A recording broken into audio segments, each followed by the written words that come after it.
Good morning, I'm Paul Grotehouse from Grotehouse, and today we're going to talk about the physics of wood movement. Why is that important? Well, wood moves with changes in humidity, and that's a real issue. So if you don't account for that in your designs, you're going to have issues with expansion contraction, either breaking the wood top, and we've even seen projects where things were installed improperly and it tearing the cabinets apart. So I'm going to walk through some of the issues and why wood works like that and how it works.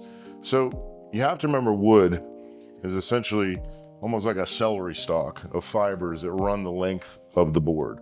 So when you look at it in the end, everybody knows you see the rings of the wood, and quite frankly, just like a celery stalk, if you put the end of a raw piece of wood in a dyed water, the dye would flow up through. So the moisture is just how the tree is fed. The moisture and nutrients come from the roots and feed the tree. So wood has a very unique characteristic physically from the perspective it expands and contracts in width across the grain, but not in length. So what that means is that the boards will never get longer or shorter with humidity change, but they can get wider and narrower. The higher the humidity, the wider they are, the less humidity, the narrower they are. So that's an important part of making wood products in the first place, is when you saw the trees, the wood is about 50% moisture by weight. So if a board weighs 100 pounds, it's almost 50 pounds of water in the board when it's dry, before it's dried. So that wood has to be very carefully dried slowly so that the moisture migrates out of it properly and you don't crack or cause internal checking or cell collapse, things like that. It's a very, very important part of raw material production for wood is the drying of wood. It's a huge part of the industry a lot of people aren't even aware of. Most of the materials they use to build houses are kiln dried. You'll see like kiln dried 2x4s. They are kiln dried primarily to save money on shipping, to reduce the weight from water. So they're dried to about 20%, which is what they call loose water or free water between the cells of wood. Below 20% is what we call the bound water, which is inside the cells of the wood. That is the harder water to get out. And that's where you can get into trouble with warping boards and cracking and splitting and all those kind of things.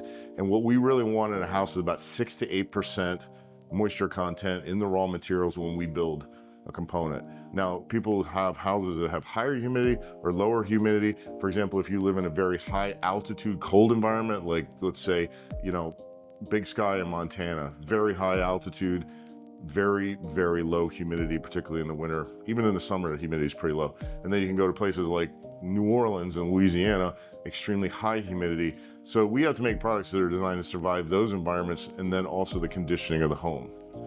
So why is that important for wood tops? Well, this is a flat grain project, so it's wide boards put edge to edge that run the length of the top. The boards will expand and contract across the width, and across that width we would expect about plus or minus 1/16 per running foot per year possible.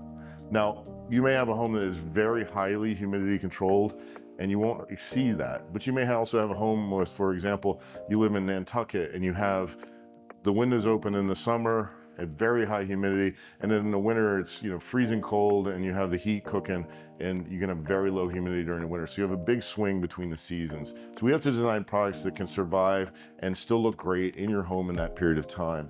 So with a flat grain, basically our products are designed to take that kind of environment.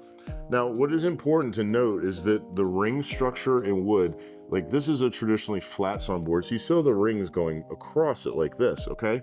So what that does is the rings want to expand and contract like this with the rings. So what we often try to do is build U-tops in what we call quarter sawn or rift sawn lumber on the face grain.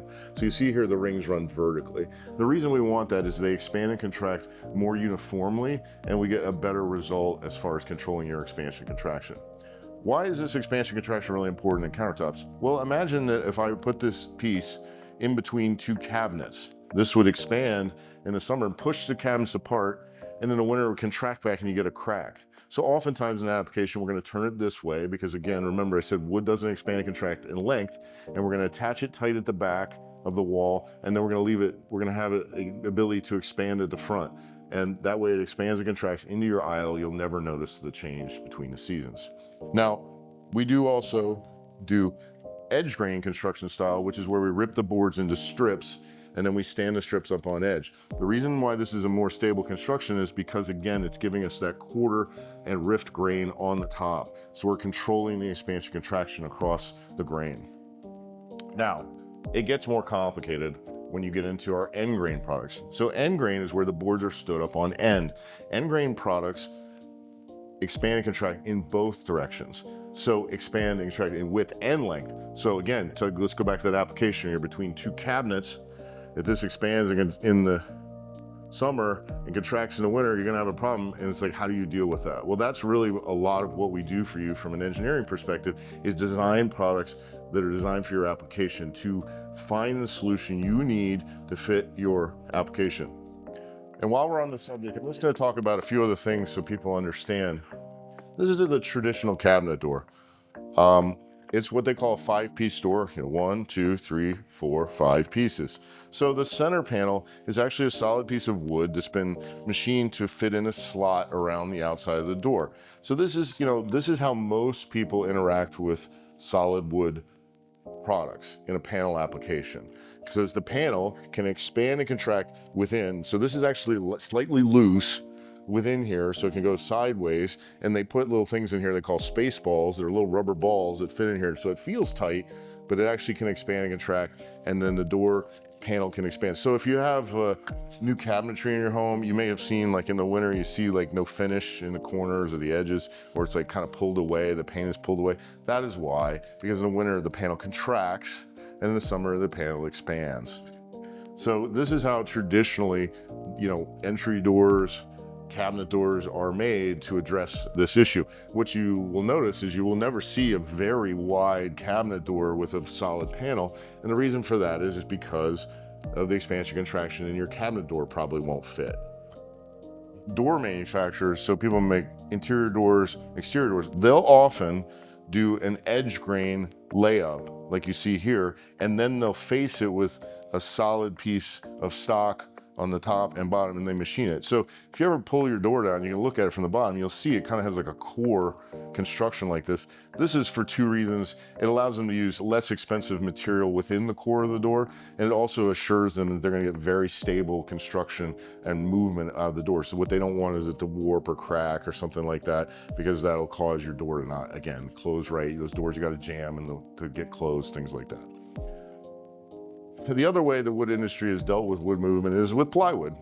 Okay, so we're all familiar with plywood.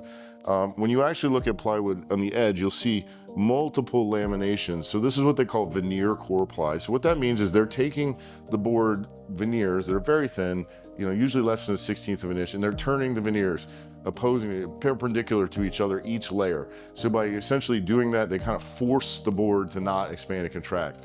There also is plywood that has a solid core. It'll be like MDF, which stands for medium density fiber board.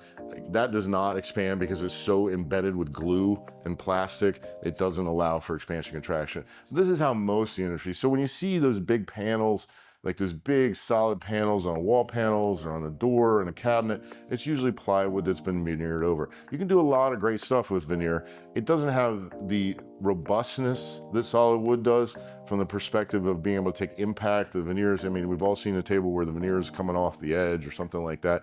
So, we make solid wood products, but it just helps you understand like what the difference is and how the wood products industry deals with wood expansion contraction. Now, as far as your project goes, like each project is special. Each project will have its own limitations and concerns. For example, we've had projects where people order a 10-inch thick end grain round, and they want to put it through an 8 cm marble top. And so they'll cut a hole, put it in, and then they didn't tell us that's what they wanted to do, and it expands and it splits their marble apart. It essentially expands and acts like a splitting wedge in their very expensive marble top. We have applications that deal with that. We'll do a rabbet around the edge so it hides the seam. And again, please contact your project manager or talk to our engineering team. We will find the right solution for your application. And appreciate your time. If you have more questions about this, I'm happy to answer them.